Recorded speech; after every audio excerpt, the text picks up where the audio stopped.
Mina olen Ove, ma olen keemia 3. aasta doktorant, aga mul on pigem siuke probleem, et ma unustan asju.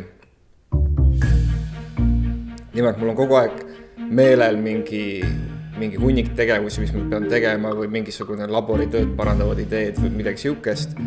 Ja siis lihtsalt osad asjad kipuvad meeles minema. Näiteks ma olen unustanud minna kohale loengusse, mida ma ise pean andma. Ja siis ma helistati, et Ove, kuule, kus sa oled? See on väga halb. Ma tahtsin ennast parandada, siis mõtlesin, et äkki produktiivsusklubi suudab meid kuidagi viisi aidata. Ja suutiski. Kui mul on mingi idee, siis nüüd ma panen selle mõttekasti ja ma kunagi hiljem saan seda liigutada enda jaoks oluliste projektide alla või siis minema visata, kui see idee ei kõlbanud kusagile.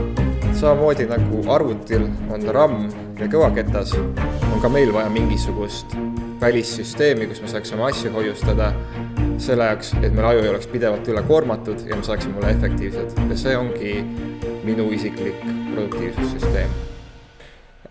Mina olen Ove ja produktiivsusklubi baaskursus andis mulle pinge vabama elu.